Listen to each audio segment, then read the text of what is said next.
네, 이번 시간에 여러분께 말씀드리고 싶은 것은 일상생활과 정감의 경합이다. 이렇게 이제 제목을 붙이고 일본 고학파, 고학파라고 하는 것은 송나라, 우리가 이제 주자라고 높여 부르는 주시에 의해서 집성된, 그러니까 원래 유학이 아니라 네오 컴퓨터, 즉 신유학으로 바뀌어졌기 때문에 유학의 본래적인 성격이 아니다 라고 생각하는 일본의 일본의 학자군이 있었습니다. 대개 그 시기는 17세기, 18세기 정도입니다. 그런 학자들 중에 우리가 아주 정명한 학자가 인토지 인사이라든지 교토에 살았습니다. 오규 소라이라든지 주로 동경에 가깝게 살았습니다. 하는 학자들을 대표적인 학자로 치는데, 그런 분들의 어떤 경학이라고 하는 것은, 경학이라고 되어 있는데 혹시 쉬운 말로 경전에 대한 해석학이다 하는 것이 경학이 되겠습니다. 되게 우리가 흔히 알고 있는 경학이다, 경학의 일반적인 논어나 맹자는 유교 경전이고, 그 논어나 맹자에 대한 해석, 이것이 논어학, 맹자학 이렇게 붙일 수 있습니다. 그러면 왜 일본의 경전 해석을 다루면서 이렇게 일상과 정감의 경학이라는 제목을 붙였느냐?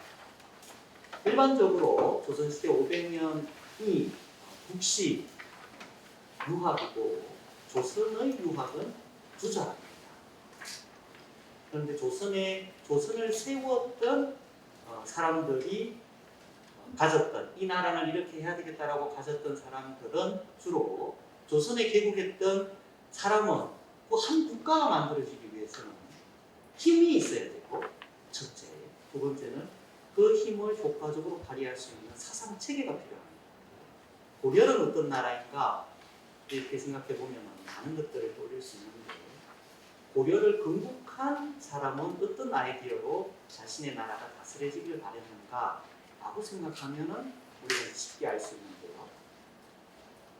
가장 대표적인 고려를 세운 사람, 고려 태조는 왕건이라는 것은 다 알고 있을 테니, 왕건이 자신의 생을 마치면서 자신의 후손들에게 절대 딴소리 하지 말고 이건 지켜라고 한 것이 여러분이 너무나 잘 아는 군요 10조입니다. 군요 10조. 군요 10조의 내용을 잘 들어보면 자신이 만든 나라가 이렇게 전해지기를 바라는 내용이 있는데, 그게 가장 중요한 게, 흥미롭게도 제일 처음에는 조선의 풍수지리 도참사상인데 그것을 존중하는 뜻이 있고, 그 다음에 칼관이라든지 이런 불교의 행사를 굉장히 꾸준히 해야 된다는 불교 사상에 대한 깊은 애고가 있고, 그 다음에 거란이라든지 북쪽의 나라들과 어떤 외교 관계를 해야 된다는 그런 아이들이 쭉 있는데요. 그런 것들을 잘 읽어보면 고려라고 하는 나라는 그 사상적 기초를 지리 분야에서는 풍수 도참을, 그 다음에 사상 분야에서는 불교를 기본적인 근간으로 해서 그 나라를 세웠다라는 것을 알 수 있습니다. 그럼 그와 대비해서 조선은 어땠느냐? 조선은 여러분도 잘 아는 신진 사대부 세력에 의해서 만들어졌는데요. 조선에도 성균관이 있지만 고려에도 성균관이 있었고, 성균관에서 가장 뛰어난 선생, 목은 이색이라고 하는 사람이 있었습니다. 한산일시에서 아주 중요한 인물인데, 그분의 휘하에 뛰어난 제자들이 많았는데, 그 뛰어난 제자의 가장 대표적인 사람은 여러분이 너무나 잘 아는 고원 정공주, 양촌 권건, 그 다음에 조선의 건축자 삼봉 정도전, 그 다음에 하륜이라든지 등등 많았습니다. 그럼 그 사람들에 의해서 조선이 만들어졌느냐? 그렇진 않습니다. 여러분도 잘 아듯이 조선의 태조는 이성계죠. 이성계의 직업은 정치인이고, 정치인이기 이전의 직업은 군인입니다. 뛰어난 명사수고, 외국을 토벌할 때 가장 큰 공을 세웠던 고려의 마지막 뛰어난 장군 두 명이, 한 분은 최영 장군이고 한 분은 이성계 장군입니다. 그 두 분이 어떤 역사의 행로를 봤는지는 너무나 잘 알고 계시죠. 한 분은 끝까지 고려를 지키고자 했고, 그래서 나의 사심이 없다는 것이 풀이 나지 않는다는 그런 붉은 총으로 증명한 거 아닙니까? 다른 한 분은 명나라를 치고 오라고 준 군대를 돌려서 위화도에서 소국은 대국을 칠 수 없다, 지금은 비가 만연히 안 된다는 등등의 이유를 들어서 군사 쿠데타를 한 거죠. 그죠? 명을 따라야 되는데 명을 따르자고 군대를 돌렸으니 명분을 내세웠을지언정 그 성격은 군사 쿠데타를 한 겁니다. 위하고 해군의 성격은 군사 쿠데타죠. 군사 쿠데타를 해서 자신에게 군권을 준 그때 당시 개성이 되는 것이죠. 돌아와서 결국은 나라를 차지했습니다. 그리고 그렇기 때문에 그리고 개성에는 그 고려를 지탱하고 있던 수많은 귀족들과 사람들이 있는데 거기서 오래 있을 수가 없죠. 등살에 그 개경을 벗어나 개성을 벗어나 한양 천도를 하는 거 아닙니까? 그 한양 천도를 할 때 다시 어디로 가야 될 것인가는 아이디어를 누가 해줬냐? 흥미롭게도 무학대사라고 하는 분이 했습니다. 몇 가지 안을 올렸다는 거죠. 가장 유력했던 안이 계룡산 근처에 있는 신도안이라고. 지금도 그 도시는 신도안이에요. 지금 육군 본부가 들어가 있는데 또 다른 하나가 바로 이 지금의 한양. 그리고 그것이 많은 토론 끝에 결국 만들어져서 지금의 한양이 됐는데 그 한양이 되어 나서 국가를 새로운 이제 이사를 왔으니 천도를 했으니 국가를 건설해야 하더니 그 국가 건설의 아이디어를 누가 제시했느냐? 그 유명한 삼공 정도전이겠죠. 그래서 기본 계획을 경복궁을 정전으로 해서 오른쪽에는 문묘를 두고 왼쪽에는 사직단을 둔다라고 하는 그리고 앞에는 육조거리를 준다라고 하는 아주 치밀한 계획에 의해서 그 고성을 건설을 하고 그리고 경복궁 내에는 많은 정각을 짓고 그 정각에 이름을 하나하나 다 붙였는데 그것이 바로 조선은 어떤 나라가 되어야 한다라는 깊은 아이디어들이 그 정각 안에 다 들어가 있는데 대개 그 정각의 명칭은 유교 경전에서 나왔습니다. 그러니 조선이 어떤 나라, 어떤 사상의 기초에서 만들어졌는지 자명한 것인데요. 그럼 그 조선을 그렇게 건설했던 그 사상가들은 어디서 배웠느냐? 목은 이색이 주로 가르쳤습니다. 그럼 목은 이색은 누구한테 배웠느냐? 목은 이색은 아주 친밀하고 자신이 있는 사람이 이재연이라고 하는 사람이고요. 우리나라 학자 중에서 중국을 가장 폭넓게 가본 사람이 이재연. 여러분이 잘 아는 성호익이 뛰어난 학자지만 성호익은 일본을 가보지 못했고 다산 정약용이 뛰어난 학자지만 중국을 가보지 못했습니다. 하지만 이재연은 충소가 만건당이 같이 있으면서 저쪽까지 쉽게 말하면 성도까지 갔다 와요. 굉장한 그 안목을 가지고 있고 그래서 결국 다시 돌아오면 조선을 세운 사람들은 원나라 때에 남아있었던 주작, 원대 주작이죠. 주작은 남송시대 사람이니까 결국 주작은 송대 학문인데 남송은 결국 원나라에 망하잖아요. 그래서 우리는 주작으로 엄청 높이지만 주작도 자기 생전에는 위학의 금에 걸려서 죽을 똥 살 똥 고생을 잔뜩 했고 제자들도 다 떠나갔죠. 막판이 엄청 괴로웠습니다. 그렇지만 역시 의미심장한 것은 죽지는 않아서 주희의 제자의 제자가 원대의 중요한 관직에 올랐고 주희 자기의 전 서성의 경전 해석서의 유명한 사서장구 집주 대학 논어하고 맹자는 집주를 했고 중용하고 대학은 장구를 했습니다. 무슨 뜻이냐? 논어하고 맹자는 이미 어록으로 완성된 단행본 형태로 있었기 때문에 이제까지의 주석을 다 모으는 집주라는 작업을 했고 대학하고 중용은 얘기라고 하는 책의 한 편의 논문에 불과했어요. 통글이었다는 것이죠. 그 통글이었던 대학과 중용을 짚어와가지고 그것을 하나의 경과 그 해석하는 전의로 경전의 체계로 나누면서 장구, 단락 구분을 지었습니다. 그리고 그것에 대해서 주석을 달았어요. 그게 유명한 사서장구집주고 그거는 주희가 생전에 완성한 책인데 40에서 50대 넘어갈 때 그리고 죽기 직전까지 고쳤고 그런데 그 책은 그 제자의 제자에 의해서 원나라 때에 완전히 확립되는 과거시험, 관리를 묻는 것이죠. 과거시험의 표준 주석서. 과거시험을 내면 시험 문제를 내면 시험 문제 답을 채점을 했는데 그 답을 채점을 할 때 가장 근간이 되는 게 뭐냐? 주희가 해석한 사서장구집주의 의견을 표준, 그 쉽게 말하면 관리가 되어 있으면 그 책을 안 보면 안 되는 거야. 그리고 이후 과거제를 받아들였던 중국, 조선, 베트남, 일본은 과거시험이 없습니다. 600년 이상 맹위를 떨치는데 그렇기 때문에 그때 가서 배워왔던 조선의 신진사대부들에 의해서 조선이 만들어졌기 때문에 조선은 이후 그 주위의 해석을 단 한 번도 벗어나지 않고 읽고 지금도 그렇습니다. 지금도 우리가 논어를 읽는다라고 하는 말은 무슨 말이냐? 주희 1200년대 전후에서 생을 마치는 주희 지금부터 800년 이전의 사람이 해석한 그 해석의 참으로 지금도 우리는 논어를 읽고 있습니다. 맹자를 읽는다. 그거는 맹자 집주를 읽는다는 말이에요. 대학을 읽는다면 대학 장구를 읽는다는 말이고 중용을 읽는다면 중용 장구를 읽는다는 말이에요. 아직도 지금의 우리나라는 주저하게 나갑니다. 거기에 비해서 과거 시험이라는 것이 없었던 일본의 경우에는 정리학을 수용하면서 동시에 주자학도 받아들이고 그리고 명나라에서는 양명학도 받아들이고 또 한편 그런 중국에서 수입한 주자학이나 양명학이 아니라 우리 스스로 그냥 평이한 마음으로 유교 경전을 보자 라고 하는 것이 바로 이 보학입니다.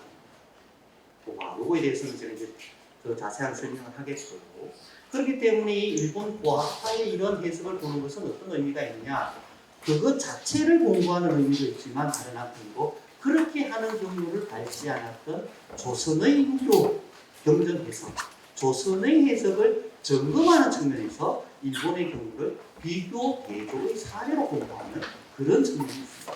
그래서 지금 요 사진은 일본 아베 신조 전 일본 총리가 불의의 사고로 돌아간 데가 텔리.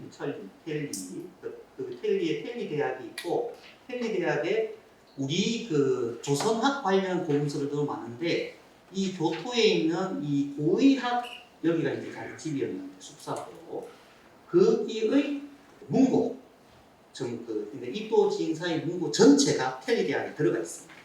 그리고 그 중에 하나가 바로 자화상입니다. 근데 전통적인 우리의 갓을 쓰고 상투를 두른 것과는 많이 차이가 나죠.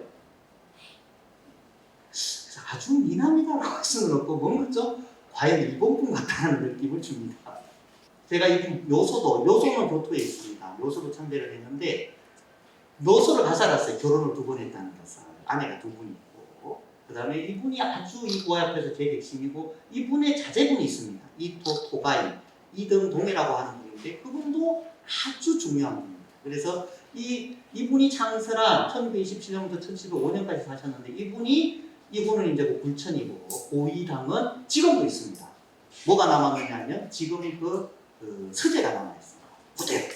그래서 볼 수 있고 이분에 의해서 창설된 것이 계속 근데 이거는 국가에서 세우는 관악이 아닙니다. 사숙이에요. 쉽게 말하면 사설학원입니다. 근데 규모가 상당히 또 전통이 있어서 여기에서 이분의 주석서를 찍어서 팔았어요. 책을. 그래서 지금도 교토에 가면 문책과 같은 데서 간간히 구할 수 있습니다. 특유의 디자인이 있어요. 파란색 디자인이. 동자문. 이거는 유교 경전을 공부하고 있는 어린아이들이 묻는 것에 대해서 자신이 그런 질문을 가설을 하고 자신이 답을 한 것 중에 한 대목입니다.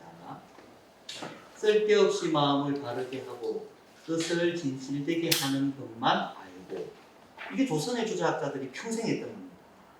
근데 재밌죠? 쓸데없이라고 말을 하셨죠. 우리가 유학을 공부한다, 무엇인가를 수행한다 그러면 바로 이거 아닙니까? 마음을 바르게 하고 뜻을 진실되게 하는 것.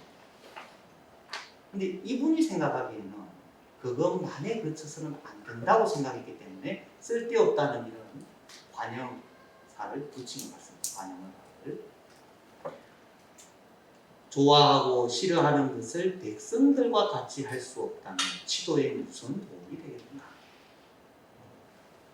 아주 짧은 말이지만 학문이란 무엇인가에 대한 이분의 개성적인 관점이 아주 단적으로 드러난 말이 아닌가. 다산정약용이 생각납니다.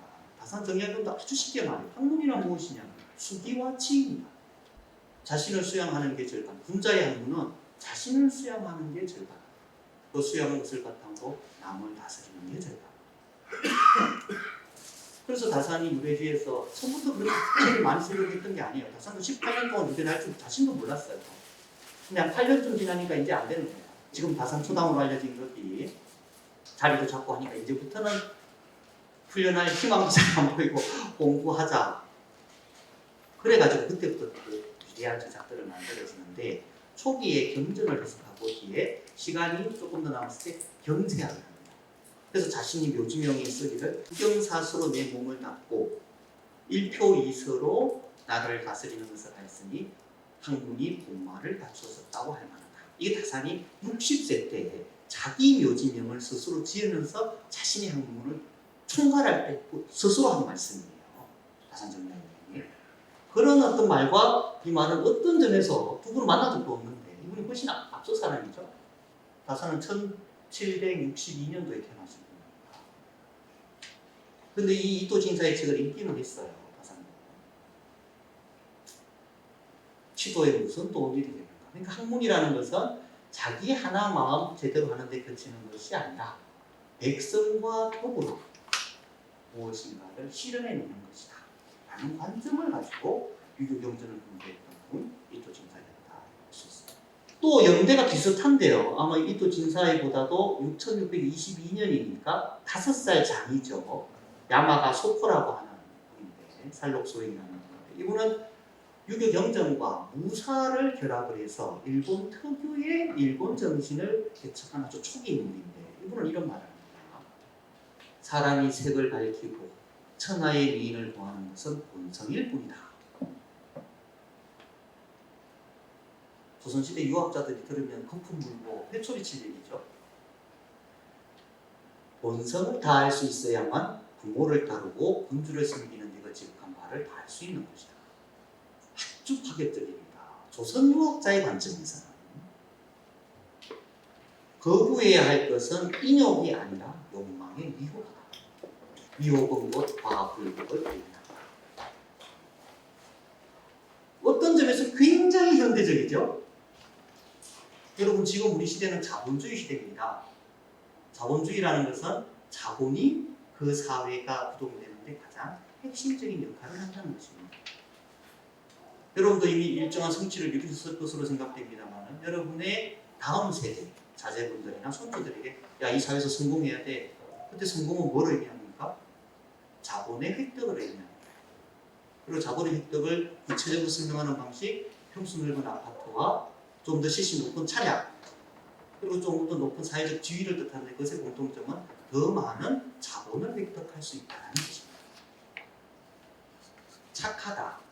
너는 착한 사람을 사귀어라. 너는 착한 사람이 되라. 제가 어릴 때 내내 들었던 말입니다. 착한 사람이 되라는 것은 어떤 뜻입니까?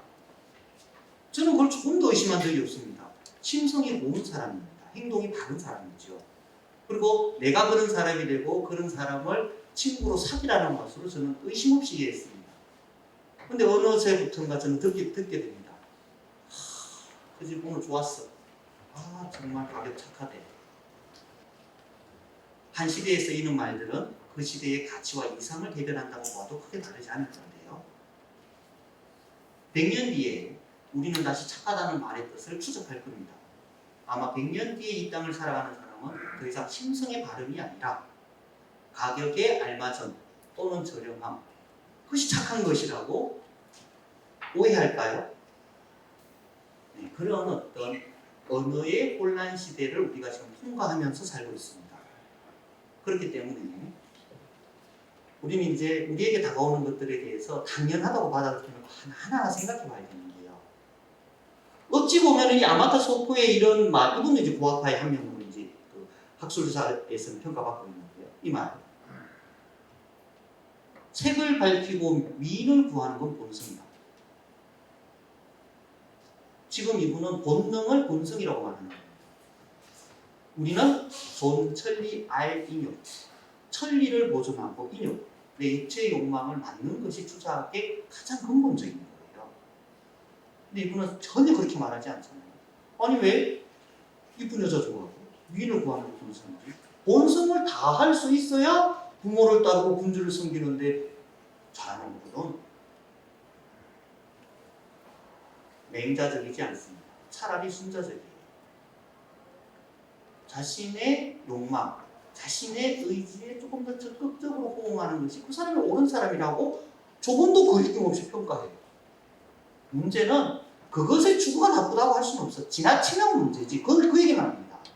지나치면 문제지. 그것 자체가 나쁘다고 할 수는 없거든.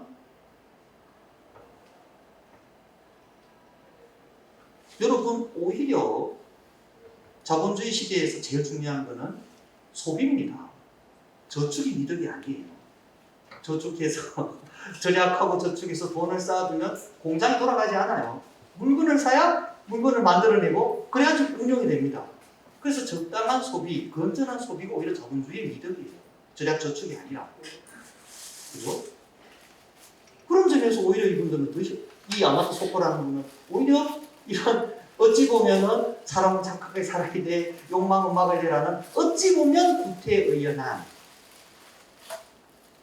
그런 조건을 과감히 돌파해서 인간의 생애 의지와 욕망, 그것은 어떤 에너지가 되죠.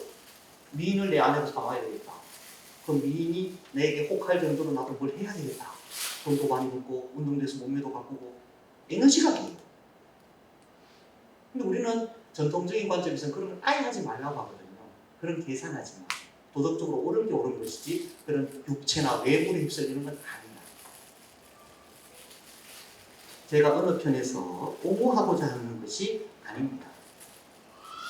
제가 이렇게 설명해 주는 것은 이러한 생각의 흐름이 있었다는 것이고 이러한 생각의 흐름이 상당히 중요한 이후에 전개되는 일본의 사상사에서 중요한 역할을 해요. 또 그것이 조선의 그것과 일본의 그것이 달라지게 됐던 아주 중요한 포인트가 되는 것이죠. 오규소라이 아까 1627년, 1705년, 1666년, 1728년 한 해 일찍 태어나서 그보다 더 살았죠. 그죠? 오규소라이 이토신사입니다. 이분은 어떤 분이냐? 5대 쇼군인 도쿠가와 츠나요시 이분은 이제 이렇게 살았는데 20살 차이 나죠. 의 총애를 받고 있던 야나기사와 요시야스라고 하는 일종의 이거는 일본 일제 당시 봉건이 있었기 때문에 교토에서 이분은 왕이 아니죠. 덕천가가 임진왜란 이후에 결국은 그 풍신수길이 죽고 나서 세력을 잡은 사람이 여러분 저는 도쿠가와 이에야스 덕천가가 아닙니까? 그리고 그 사람이 군인의 신분으로서 왕이 아니지만은 실은 허울뿐인 왕을 앉혀놓고 자기가 실제로 실권을 한 그게 에도시되고 그게 300년쯤 갑니다. 그죠? 그것이 끝났을 때가 명치유신 직전에 대전공환을 해서 뒤집어지는 거. 그래서 다시 천황제를 복원하는 것이 일본의 300년의 역사입니다. 그러니까 요때 요 사람은 쉽게 말해 이게 막부 장군이라고 그러죠. 근데 실제로 이 사람의 직업은 군인입니다. 군인이면서 국가의 실권을 잡고 있어서 실은 이 시기에 임진왜란 이후에 우리가 통신사를 한 11차례 보냈는데요. 30년이 평균이죠. 그것에 대한 외교적인 의뢰를 할 때 굉장히 이후에 그걸 문제 삼는 경우가 많았어요. 우리는 국왕의 도장을 찍어서 가는데 그쪽은 왕이 아니잖아. 천왕이 아니잖아. 장군이잖아. 격이 달라요. 우리는 일국의 군주의 도장을 찍어서 가고 거기는 장군이야. 그 밑에 있는 사람이죠. 정호이익이라든지 외교 관계에 대해서도 의뢰를 중시하는 사람들 이건 문제다. 나중에 이거 그러면 북쪽에서 천황이 다시 복귀해서 올라오면 그때 우리는 누구랑 외교 파트너가 될 거냐? 두고두고 문제가 되는 거예요. 하지만 실질적으로 왕이 아니지만 실질적인 왕의 역할을 했던 막부 장군. 그래서 몇 대 장군이 쭉 나가는 것이죠. 사농공상, 선비, 농부, 상인, 공은 장인받치, 그 다음에 상은 상인. 그게 우리나라의 사색 그 신분제인데 일본도 그렇습니다. 사농공상. 단 여기서 사는 문사가 아니고 무사. 우리의 선비는 그쪽은 사무라이죠. 우리는 말로 싸우고 거기는 칼로 싸우고. 칼로 싸운다는 것은 말을 하면 바로 죽인다는 거죠. 그래서 일본의 경우에는 간판을 쇼부를 봐가지고 질질 끄는 게 이해가 안 돼요. 왜? 청구가 났으면 끝이야. 바로 베이든가 바로 부하러 가야 되는데 우리는 말로 싸우니까 저도 이번에는 지금 다 끝까지 싸우죠. 이게 어찌 보면은 조선이라는 나라의 기본적인 사회 분위기, 일본이라는 나라의 사회 분위기를 가로지르는 가장 근본적인 건데요.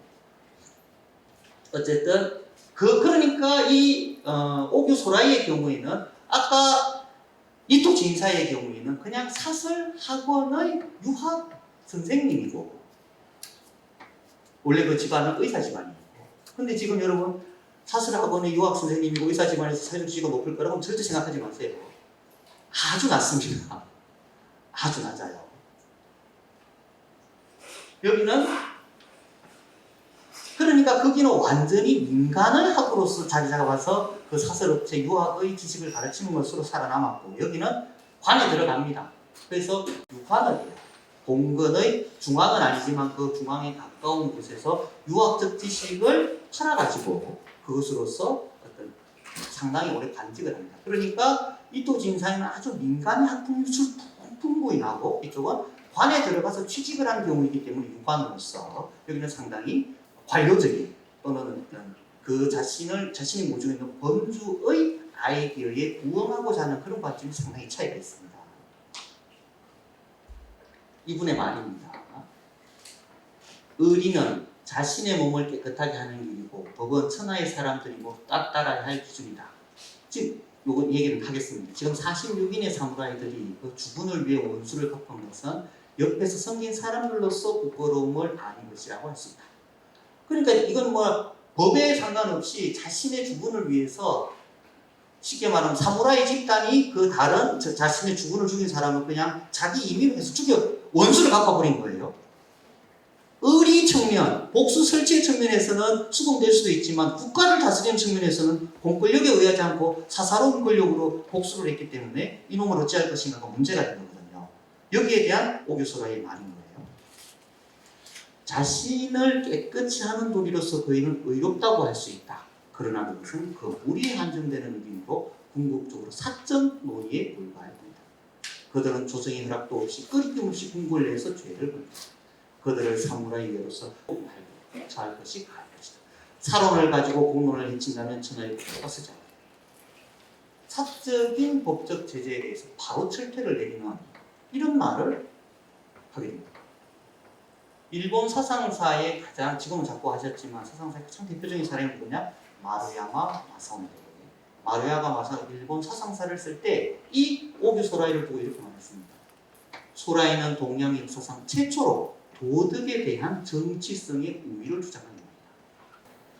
영조시대 때, 정조시대 때 특히 정조는 직접 자경을 하기를 절개했는데요. 그때 전국 팔도의 억울한 옥사에 대해서 명확하게 판결되지 않은 것을 다 올리게 있어요.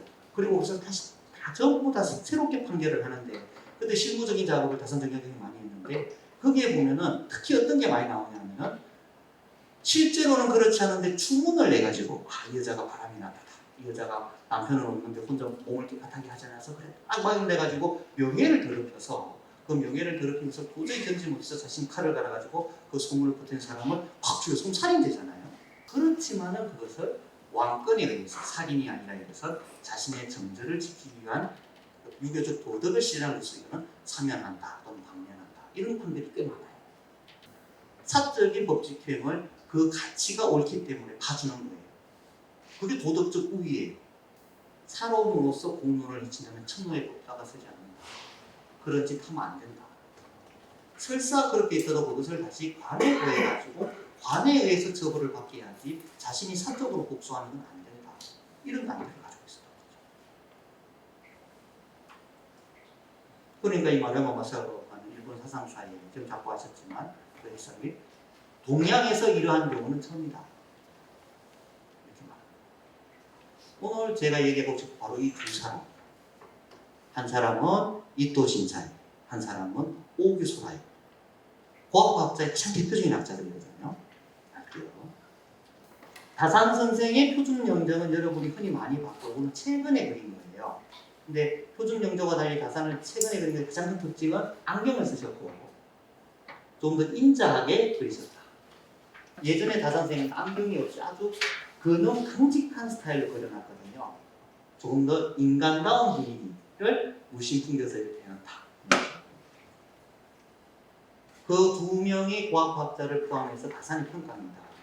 근래 일본에는 근래 명류들이 많이 배출되고 있는데 호를 절이라고 하는 쌍배, 물무쌍배 바로 오규소라이를 말하는 겁니다. 같은 사람은 해동부자라고 이끌어지고 있으면 제자들도 명하다. 대저 일본은 본래 백제를 통해서 서적을 보게 되었으므로 과거에는 몹시 목매하였는데 그 후에 직접 중국의 절강 지역과 교육을 두면서 좋은 서적을 사가지 않은 것이 없었다. 또한 과거 공부에 장애가 없으므로 그들의 문화가 우리나라가 훨씬 앞서고 있으니 부끄러웁니다. 일본 이 글 자체는 자신의 학연과 학유라고 하는 두 아들에게 위에서 보는 편지에서 한 말인데 이 외에도 다선의 유일한 전서에 보면 일본론이라고 해서 일본을 이제 걱정할 필요가 없다. 일본은 지금 글을 읽어보니까 상당한 수준의 글이 있어서 이 정도의 문식이 있는 수준이라면 무례한 생각이나 엉뚱한 생각 안 할 것이니까 쳐들어오지 않을 것이다. 네, 그렇게 판단하고 50년이 지나서 쳐들어왔어요. 다산은 왜 오판을 했을까? 첫째, 가장 오판의 근본적인 원인은 우리의 사회와 같을 거라고 생각하는 거예요. 그런 뭔가는 우리는 사집단이 영향력이 세고 사림이 여론의 중추 세력이고 사론에 의해서 국정 운영이 상당히 관여가 돼요. 그러니까 선비의 역할이 무거운 거예요. 근데 일본은 유관이나 몇몇 사례는 있지만 유교 경전 읽고 있으면 다 뒤집어서서 읽었고 무사들이 하는 그런 건 기집애들이 하는 그런 평을 들어서 아주 사회 그러니까 문사죠. 이 문사의 사회적 지위가 낮았고 영향력도 그래서 아주 별로였어요. 그러니 요 몇몇 사람들이 이런 영향을 보인다 해서 사회적으로 전파될 것이 아니었는데 다사는 일본을 가본 적이 없잖아요. 하지만 어쨌든 근데 여기서 우리가 흥미롭게 볼 건 이거예요. 첫째는 백제를 통해 서적을 보게해서 조금 약했는데 왜? 우리가 본책 더 볼 수 없으니까. 그 뒤에는 중국의 절강 지역의 절강이 지금 상해 주변의 절강입니다. 교역을 트면서 중국의 좋은 책을 사가지고 그러니까 지식 정보량이 실제로 배때기로 날랐어요. 우리보다 그러니까 훨씬 그때 책들이 훨씬 많이 남았어요. 지금. 두 번째는 우리는 과거 시험을 보기 위해서 맨날 주자집중하고 외우고 있어야 되니까 공부가 평생 공부가 그거니까 한정이 되는데 여기는 과거 시험이 없으니까 자유롭게 공부할 수 있다. 두 가지를 짚었어요. 이거는 날카로운 지적이에요. 이거는 일본 중공신세에서 나온 건데 이 책은 번역이 됐어요. 이 책은 덕천사상소사라는 이 책은 도쿠가와 시대의 철학사상이라고 해서 요분 박규태 선생님, 이용수 선생님이 번역했어요. 그거는 지금도 팔리고 있어요. 그런데 이 책은 그 번역본의 원선이에요. 거기에서 한 말입니다. 그들은 주자학으로부터 출발하여 주자학을 보이고 고대 분명히 유교의 원전에 직접 나아가 유교의 지위를 파악하려고 했다. 대표적인 인물로는 무사도의 이론을 보는 야마타 소포 아까 나왔죠. 본성을 따르는 것이 더 좋은 것이다 라고 합니다. 해동부자로 불린 이토 진사이, 진사이의 아들 이도 토가이, 고금학변이라는 책이 있습니다. 그때 당시 일본 학자에 의해서 써진 동아시아 지식변천사인데 아주 뛰어나요. 근데 아직 한국에 번역이 안 됐어요. 그래서 번역하려고 준비하고 있습니다. 그 다음에 일본 근대 정치의 선구적 평가는 오규소라이 등과 그 동조자들이 형성되고 발전합니다. 이 중에서도 진사야 소라이는 고학사상의 관점에서 가장 유명합니다. 실은 이 두 그룹의 제자들에 의해서 우리가 이제 16세기부터 17세기에 가장 통신사를 많이 보내거든요. 30년 간격에 그때는 10년, 20년 간격으로 보냈는데 그때 우리는 시종일관 주자학의 신봉한 사람들이 가죠. 근데 여기에는 진사이파가 그 수행원의 중요한 그룹이 됐을 때도 있고 오규소라이파가 그 수행원의 중요한 사람이 된 적도 있는데 거기는 계속 학문 변화가 있는 거야. 근데 이 10년이나 20년 또는 30년 단위로는 조선통신사하고 말을 걸어보니까 내내 주자가 똑같은 소리래. 30년 전이나 지금이나. 그래서 1762년 개미통신사 좀 올라가면 볼 거 없다고. 맨날 똑같은 소리 하는 거야. 그래서 그 시기를 연구하는 그 통신사 연구자들은 지식의 역전 현상이 발생한다라고까지 평가하는 경우도 있어요. 1665년 야마토 소코가 성교요록에서 도쿠가와 시대에 유행한 막부의 관학으로부터 주자학을 비판하고 원시 공맹 유교로 복귀해야 한다는 고학, 그래서 고학이에요. 입장을 표방한 것으로 시작이 되는데 그 뒤를 논어고의 맹자고의라는 이거는 주석서예요. 책입니다. 맹자고의, 논어고의도 있고 맹자고의도 있어요. 최경렬이라고 하는 분, 중국관 양문학과에서 공부한 분인데 이분이 그림비라는 출판사에서 계속 이토 진사의 전집을 번역하고 있어요.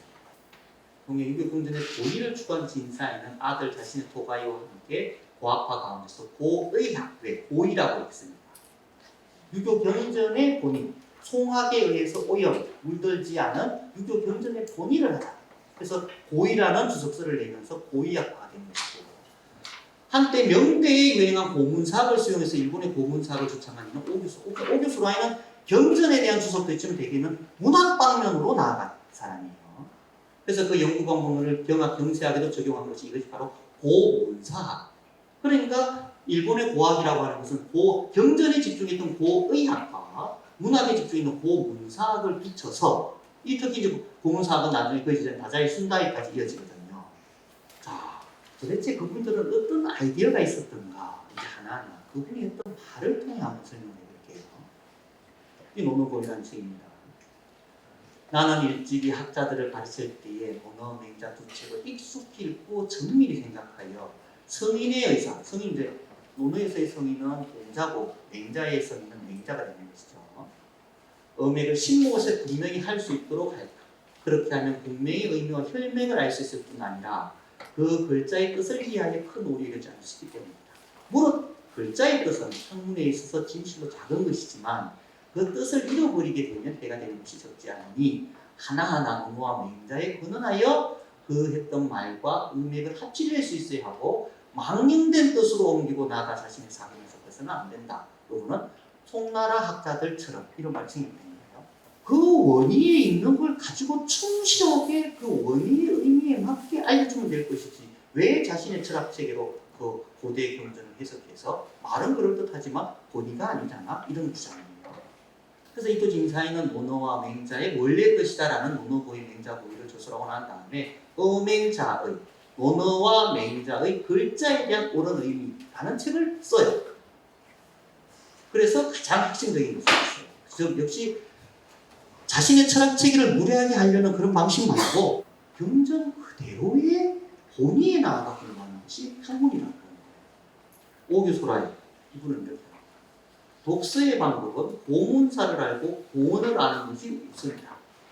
송나라의 여러 선생들 같은 분들은 기품과 자질이 현명하고 예리하였으며 지리도 교명했으니 어찌 그 이전의 시대에 있던 한나라나 당나라의 여러 유학자들이 믿을 수 있는 것이겠는가. 많은 한용화, 유종, 물론 이제 당송 고문, 뛰어난 고문가들이죠. 이 나온 이대로 문사가 크게 변하여 언어의 고금이 달라졌고 그 뒤에 태어난 송나라 여러 선비들은 금문으로 고문을 보고 지금 말로 옛날 말을 보았기 때문에 노력은 부지런히 했지만 하지만 지금 당대의 관점으로 옛날의 본질을 깨치려고 하니 끝내 옛날의 글은 들어가지 못했다. 그럼 어떻게 해야 돼? 옛날의 글은 옛날의 글의 문법과 물리로 정확하게 읽어야 돼. 재밌죠? 그러니까 우리는 너무나 주자를 이미 주자라고 높이고 이미 주자의 아이디어를 가지고 텍스트를 만들고 그 만든 텍스트를 금과 옥조로 받아들이고 그게 끝을 잘 보고 선현들이 이제 의리는 다 밝혀놨으니 학자가 알리는 것을 그대로 실천하는 거다 라는 생각을 가졌던 우리의 조선의 학자들의 경우가 아니거든. 송나라 때는 이미 자신의 생각체계로 유교 경전을 봤기 때문에 오염됐거나 왜곡될 여지가 있거든. 그걸 걷어내고 그 본의에 나가서 봐야 된다 라고 생각했던 일본 고학학자들의 경전에 대한 태도, 학문에 대한 자세, 그리고 그 이후의 효과 너무나 달라지겠죠. 우열을 말하는 게 아니에요. 관점의 선택이 분기가 되면 그것에 의해서 나타나는 효과는 완전히 달라진다는 거예요. 다산의 말이에요. 내가 생각하기에 글을 읽는 방법에서 반드시 먼저 훈고를 밝혀야 한다. 훈고란 글자의 뜻이다. 글자의 뜻이 통한 뒤에야 구절이 풀리고 한장의 뜻이 밝아지고 한편이 됩니다. 후세의 경서를 말하는 선비들이 글자의 뜻을 알지 못하고서 먼저 지 생각만 막 얘기를 먼저 했으니 아주 깊이가 있고 정리한 뜻을 논하는 말이 길면 성의 본질도 어두워진다. 묘하게 합치가 되죠. 우리가 어떤 것의 가장 근원적인 것을 추구하고자 할 때 어떤 방법론을 택해야 할 것인가에 대해서 100년 이상 간격을 따라가고 있던 동아시아 학자들이 묘하게 합치입니다. 제가 인용하지 않았지만 대진이라고 하는 분, 청대 고종학의 대표적인 학자 중 한 분인데 그 대진이라고 하는 분도 이런 아이디어를 가지고 있었어요. 일본의 이토 진사의 오교수라이 조선의 정약용, 그리고 그보다 조금 시대가 선 청나라의 대진이라는 사람이 결국 유교 경전의 의미를 정확히 안다는 것은 자꾸 번당한 철학 체계를 임의로 만들어서 그걸 적용하는 것이 아니라 그 원래의 경전의 의미에 직접 나와서 글자의 뜻을 정확히 아는 데서부터 새로 읽어야 한다.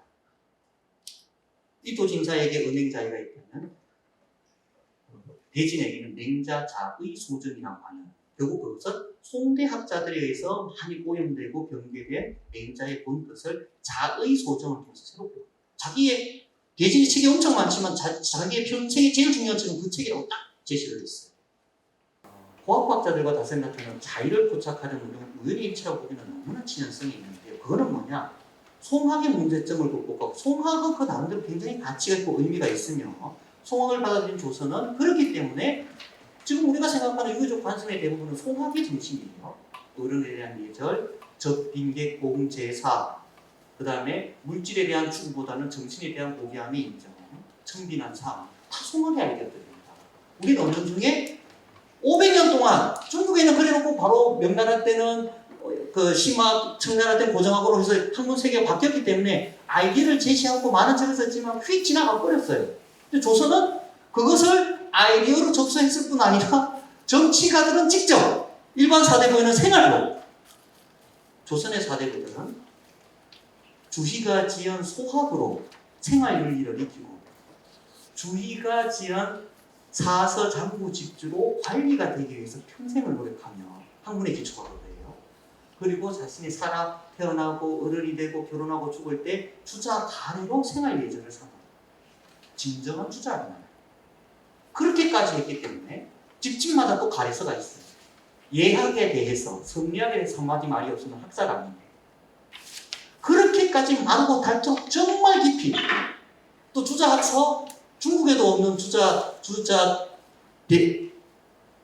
대전 차이집보 250년 동안 만든 주자 문헌 주석서예요. 주자 서저료, 편집거를 줄여서 열심히 읽고, 주자 어류에 대해서 저료, 주자 어류도 줄여서 읽고, 또 그런 대전의 주자 사전이 가장 발달한 나라가 조선이고, 그만큼 활동한 열심히 생활의 실천에서 진정한 이론과 실천이 겸비됐던 나라가 조선입니다. 그러니까 지금 우리가 이렇게 집 밖에 택배 보면 아무도 우리 거 신경 안 쓰죠. CCTV 때문에 그래요. 하지만 CCTV 때문만에 그런 게 아니에요. 남의 것이니까 손댈 필요가 없거나 손대면 안 된다는 것이 생활 속에, 전 국민의 생활 속에 있기 때문이에요. 카페 가면 핸드폰, 지갑 다 놓고 다녀도 아무도 위협감을 안 느껴요. 굉장한 치안, 세계적인 수준의 치안인데 그 치안이 구축되는 것은 경찰 체계 때문이 아니죠. 경찰 체계가 미국이 제일 잘 돼 있지. 미국 영화는 끝날 때 뭐로 끝나요? 폴리스 라인 삐뽀삐뽀 올리면 영화가 끝나는 거 아니에요? 더 이상 개인의 도덕 윤리 또는 사회가 조정이 안 되는 거야. 경찰력이 없이는 사회가 무너지는 거야. 우리가 이렇듯 최소한의 치안을 유지케 하는 것은 경찰력에서 아니라 경찰력을 그 근간에서부터 잡아주는 게 사람에 대한, 사회에 대한, 또 다른 사람과 관계에 대한 나도 모르게 내 몸에 배어있는 것이 지탱된, 그게 다 조선시대 500년 동안 익힌 것이 건간이에요. 네 하고자 하지 않는 건 남에게 하지 마. 문어의 가르침이 기소불용 물시. 너가 쓰고 싶어? 나무를 세고. 문어의 가르침. 그 구태를 하고 버려야 될 것이라고 했지만 버리면 안 되는 거예요. 그렇지만 송학은 기본적으로 이기 논리, 이거 있고 길 움직이고, 그 다음 심성 수양의 골몰에서 구체적인 절목이 없어. 임금은 신하의 말을 들어야 되고 어떻게 해? 구체적인 절목이 있어야 됩니다. 그게 약해요. 기술에 대한 천시. 그런 문제점을 극복하고 동맹의 정신, 원시유교의 본의를 추구하고자 하는 학문의 각성을 자의의 해석이라고 하는 방법론을 통해서 가닥을 잡은 거예요. 그리고 그런 것이 요 16, 17, 18세기의 동아시아에 공통적으로 일어나고 있다는 것. 굉장히 이건 흥미로운 학술 현상이라고 볼 수 있거든요. 지금부터 하는 것은 뭔가 하면 몇 가지 논점이에요. 각각 그럼 이런 아이디어를 가졌던 사람들은 도대체 경전을 어떻게 해석했길래 제가 최초에 설명했던 일상과 정감에 다가갈 수 있었겠는가라는 것인데요. 이또 진사의 맹자고에 보면 인의 예지를 설명하는데요. 인의 예지는 도덕의 명칭이지 성의 명칭이 아니다. 송나라 학자들은 성의 명칭이라고 말해요. 내 내면에 있는 본연의 가치라고 하는 거 아니다. 본연의 것이 아니라 구체적인 액션으로 실현되는 도덕의 덕목이라고 말이야. 이건 다산 똑같은데요. 도덕은 천하에 두루 통하는 것으로 말하는 것이 한 사람의 소유가 아니다. 성은 오로지 자신에게 있는 것으로 말하는 것이 천하에 해당하는 것이 아니다. 이것이 성과 도덕의 구별이다. 인도를 세우는 것이 인과 의다 라고 하였고 중용에서 지인용세가 된 천하의 갈등이다. 이미 덕으로 배부르다고 했다. 인의를 배부르는 것을 말한다. 그러니까 인의가 도덕의 명칭이 되는 것이 매우 한 개인이 내면에 가지고 있는 이상으로서의 가치가 아니라 구체적으로 통용될 수 있는 질서 규범으로서 존재해야 된다라고 본 거예요. 무엇이 더 가치 있는지는 가만히 생각해보면 덕심이 나와요. 제가 밑에 자세히 써놨는데 생략하겠어요. 오교소라의 경우에는 그런 이또 진사의 생각마저도 비판을 해요. 자, 이렇게 얘기합니다. 진사의 선생과 같은 사람은 자신의 덕을 아는 사람이라고 자부했다. 그러나 아니다 생각하기에 그는 성인이 덕임이 하는 이름에 매달려 있었을 뿐이다. 게다가 맹자를 잘못 이해해서 사단은 확충하여 덕을 이룬다고 하는데 이렇게 되면 주의가 거의 똑같은 거 아니에요? 그 차이는 성을 이룬 후에 완전하게 되는가 성은 좀 더 완전한가의 차이가 있을 뿐이다. 그러므로 진사에게 설정한 덕은 아직 이루어지지 않은 것을 말하는 것이어서 이름은 있지 실질이 있는 것은 아니니 결국 송대학자들의 논리에 같이 휘말리는 건 동일해 라고 비판을 합니다. 그럼 오교소라이는 도대체 뭐를 생각하는 건데 밑에 있습니다. 척은 사양 시비에만이 사단이 된다는 단은 일단을 말한 것과 같으니 미미한 것을 말할 뿐이다. 주장은 그것을 횡설로 보았으면 의미는 인의 예지가 성에 온전하여 그것이 단서가 되는 것이라고 이해한 것이다. 이거는 이런 식의 이해는 마음이 어떠함을 갖고 운운하는 이런 거는 불교의 가르침이야. 요거의 가르침이 아니거든. 아예 논리 자체를 근간에서 그냥 부정해버려요. 진사의 선생은 단번이라고 이것이 확충되는 말에 근거한 것인데 그런 뜻이 있는 듯하지만 아니야. 맹자도 양성은 말했어. 당연히 그러니까 그런 마음의 어떠함이다 뭐 마음에 그런 소리 하지 말고 이렇게 말해야 돼. 자연히 선왕의 교법이 있어 양육하여 사람들이 덕을 이루는 것이고 인의 예지가 한 개인의 마음에 있는 것이라든지 그런 마음이 어떤 그 단서가 되는 게 아니라 구체적인 그런 거 아니거든. 이거는 이미 선왕이 정해놓은 하나의 표준 규범이야. 이렇게 딱 그냥 아예 마음의 문제에서 표준 규범으로 시선을 확 돌려버려요. 이럴 때면 확충하면 하늘이 맑고 빛조종과 같아 앉아서 논설을 그렸던 것이니 맹자라든지 확충해서 인의 예지를 구할 수 있고 지식하게 그 확충한다는 말에 빠져서 하는 것은 잘못이다. 소라이에게 있어서 인의 예지는 복성이나 이룩한 덕이 아니었습니다. 그는 선왕의 도를 이루는 선왕의 덕의 명칭이지 일반 사람들에게 있는 것은 아닙니다. 쉽게 말하면 소라이의 경우에는 진사이까지는 그래도 한 개인이 노력해서 덕을 성취하고 그것을 활용할 수 있다고 얘기하는데 거짓말하지 마. 일반 사람들에게 그런 게 뭐가 있어. 선왕이 지켜놓은 인의 예지가 있다 보면 그것을 잘 학습해가지고 법처럼 지키면 될 문제지 뭐 개개인이 그걸 해. 확실히 오교소라이의 경우에는 정치적인 왕당파적 또는 국가의 교합체제로서의 이것을 활용하고자 하는 그런 시선이 확실히 있다는 것이죠. 이는 그러니까 성인은 실제는 천하의 군주다. 그러니까 군주의 올바름으로 이해하고 군주 하라는 대로 하면 된다. 이런 논리로 갑니다. 이게 옳으냐? 위험하죠. 오교소라이까지 가면 위험하죠. 개인의 도덕 수양할 필요가 없어요. 개인은 그러니까 오교소라이에 있을 때는 어떤 말을 따라야 될 존재에 불과한 것이지 자신이 뭔가를 열심히 노력할 대상이 아니게 돼버리는 거예요. 다시 또 진사입니다. 이로부터 학자들은 인의 예지를 이치로 삼고 성으로 얘기해 한가득 뜻을 이해하고 다시는 인의 예지의 덕의 힘을 쓰지 않는다.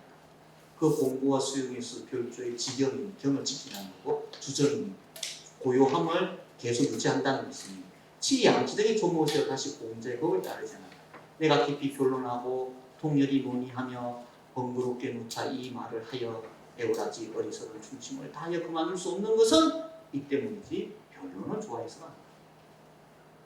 우리가 왜 여기 나오고 있는 인의 예지를 그렇게 따지고 하느냐? 핵심은 뭐냐? 이 인의 예지의 의미가 뭔가를 아는 데서 그친다는 건 학문이 아니라는 거예요. 결국 그것을 내가 제대로 알았다면 덕을 닦는데 실제로 써먹어야 되는 것이지. 경이다. 태계 선생님 최고의 학문의 종지가 경입니다. 거경문학, 경에 곁에서 이치를 탐구하는 게 태계 선생님 학문의 종지예요. 경이 뭐예요?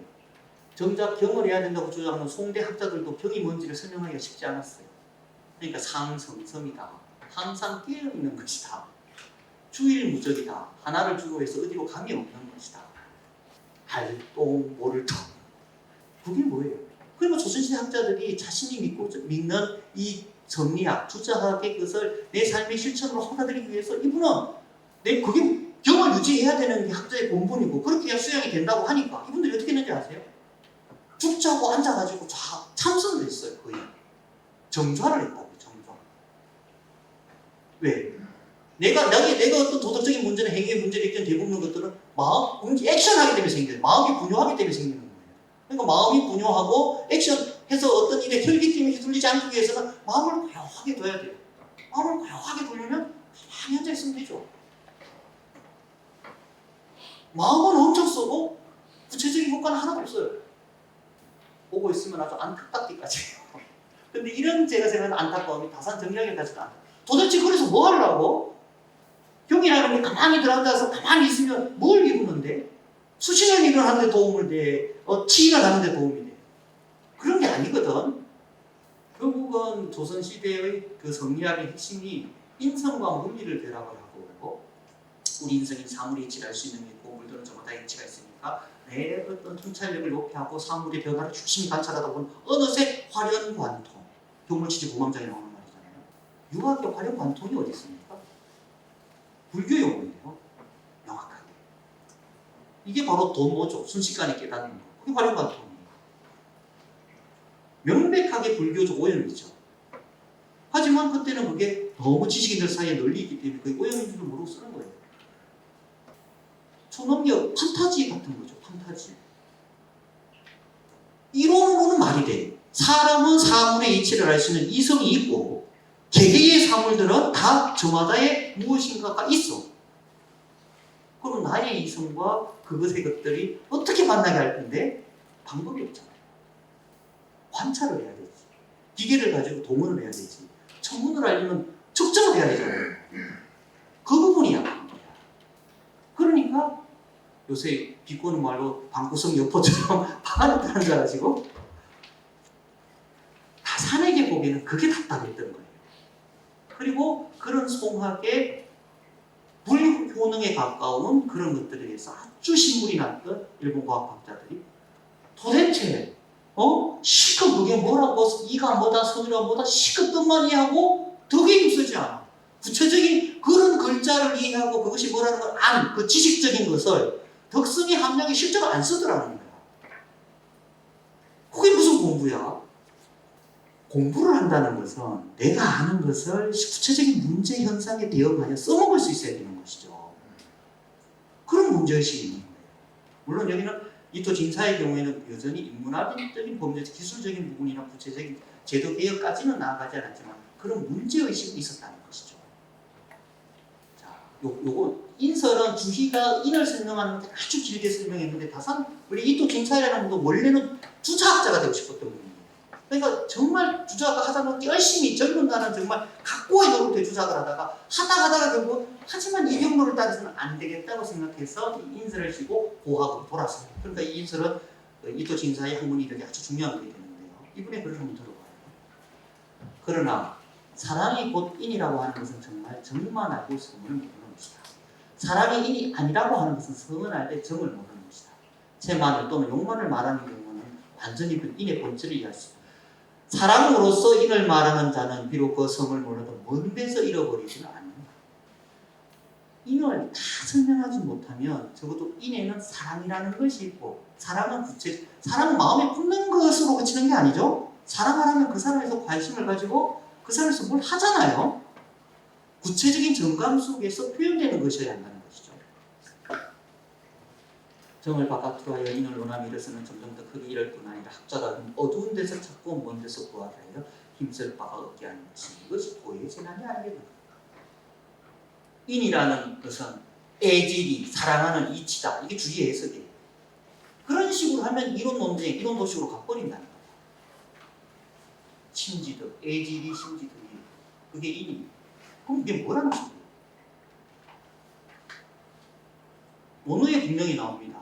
가장 낮은 방식의 인, 번지무민한데 자활의 임, 사람을 사랑하는 자. 가장 지식 수준이 낮은 사람이에요. 중궁이 문인한데 자원, 기소부요, 물실. 이하고자 하는 것을 나뉘는 거죠. 가장 문일지식의 천재에게 한 말. 안연이 문인한데 자원, 극기국리면 그때 극기국리가 나와요. 극기국리가 뭐예요? 자기의 마음을 이기는 내벽 두고 나서 공내 모든 사람이 함께 상의한 이해를 회복하는 거예요. 그러니까 극기국리가 인에 대한 가장 형이상학적이고 수준 높은 대답이 있는데요. 안연이 뛰어난 제자는 물어봐요. 그 종목이 뭡니까? 얘가 아니면 보지도 듣지도 말하지도 행동하지도 말아요. 오늘을 제대로 읽은 사람은 그 구절을 읽으면 손을 딱 내고 아무것도 할 수가 없어요. 인을 실천하는 것은 최고 수준에서는 그렇게 어려운 거예요. 그럼 뭐가 얘인지 알아야 되잖아요.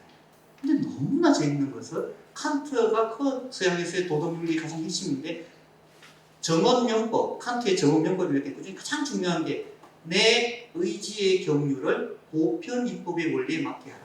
가장 중요한 정언명법이에요. 그게 똑같은 말이에요. 내 의지의 경륜, 말은 그거 하죠. 핵심은 뭐예요? 네 하고 싶은 거, 그게 의지의 경륜이에요.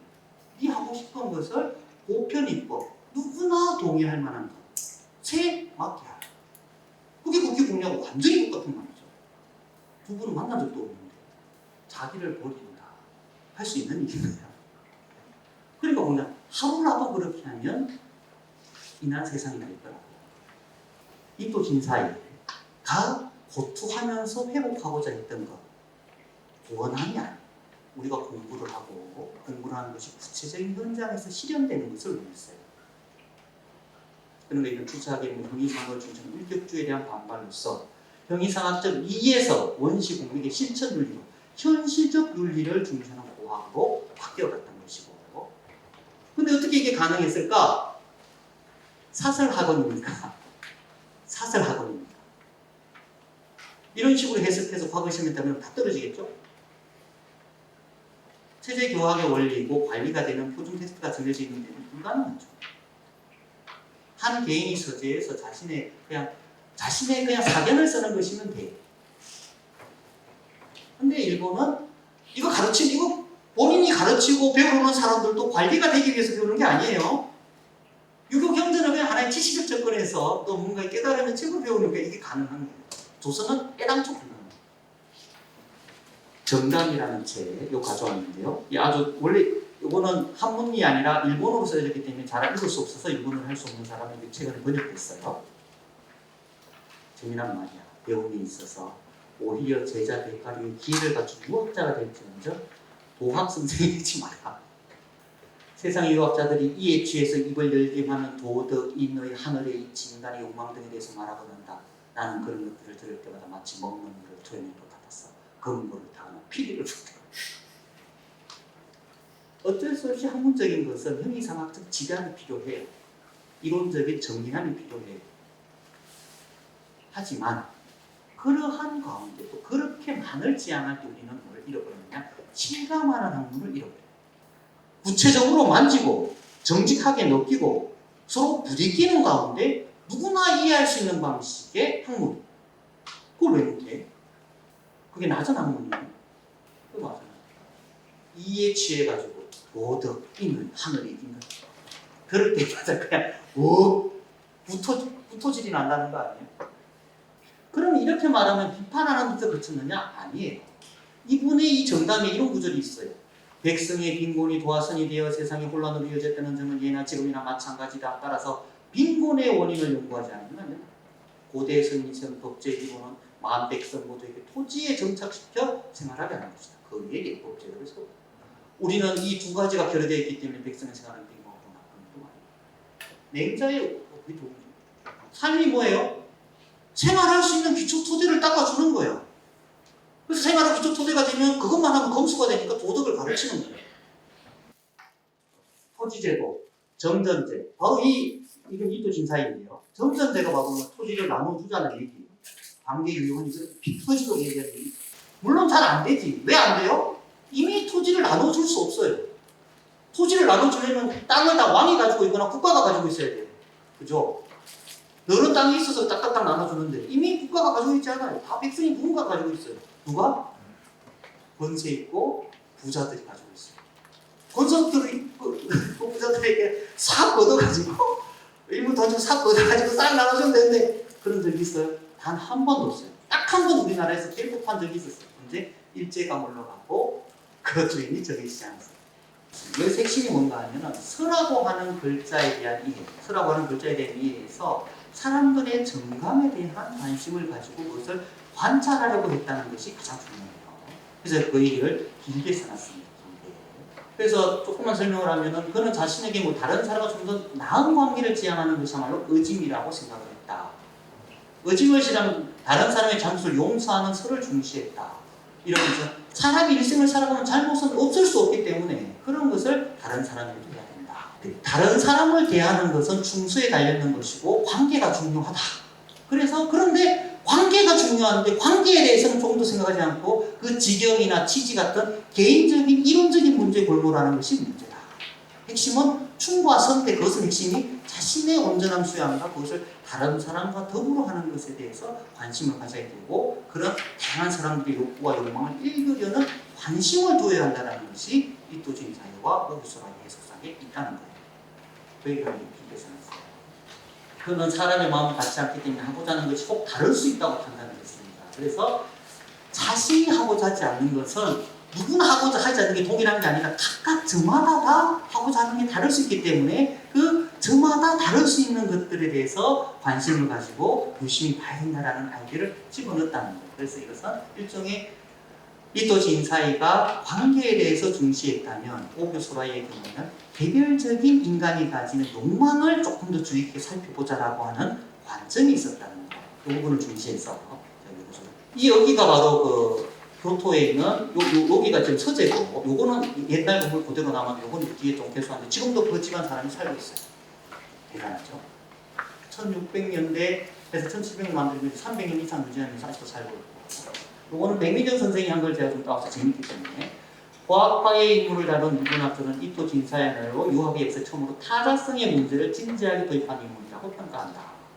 현대 일본 서성계 대표한테 가르탄이 고진이라는 또 이토 진사야론을 쓰면서 진사의 독창적인 사회를 다룰 정도였다. 그에 따르면 진사에는 인간의 동일성을 부정하고 인간의 마음이란 서로에게 낯선 타자일 수밖에 없음을 직시했다고 한다. 그런 구절이 아까 제가 읽은 본문이 있습니다.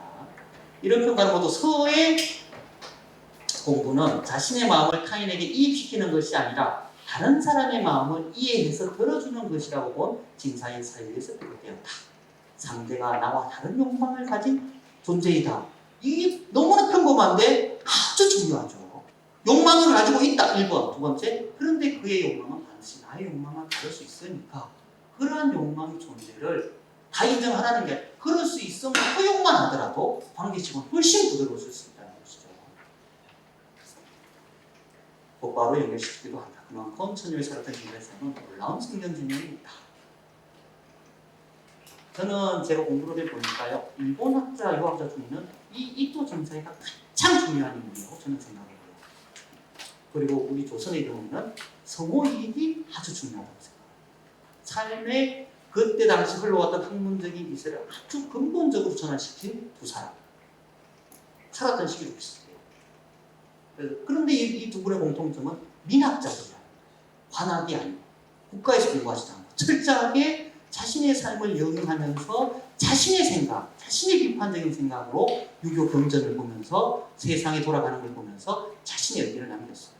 여러분이 만약에 많은 책들을 다 보지 못한다면 딱 하나를 보아야 된다. 성호사설을 보세요. 가장 중요해요. 성호사설은 짧은 한 편의 글도 하나의 논문이에요. 자기 주장이 제시되어 있고 그 주장을 정당하는 근거들이 쭉 나오게 돼요. 네, 뭐 한정된 시간이었기 때문에 제가 아주 꼼꼼히 하나하나 논리적으로 받아들이지는 못했지만 직관적으로 그들이 했던 말을 주로 인용해서 또 몇 가지 사례를 덧붙여서 일상과 정감의 방식으로 유교 경전을 해석하고자 했던 일본 무학과학자들의 경우를 아주 주마간산격으로 살펴는 봤는데 하지만 제가 고른 이 여러분 페이퍼가 나눠져 있으니까 고른 거는 가장 정수에 가까운 것이에요. 그러니까 음미해 보시고 제 강간이 책을 소개해놨기 때문에 더 전체를 보고 싶다는 분은 제 이런 강의도 한 번은 정기된 강의잖아요. 힌트를 얻었다면 직접 책을 읽어보는 것이 가장 좋다. 너무나 진지하게 잘 경청해 주셔서 감사합니다. 네.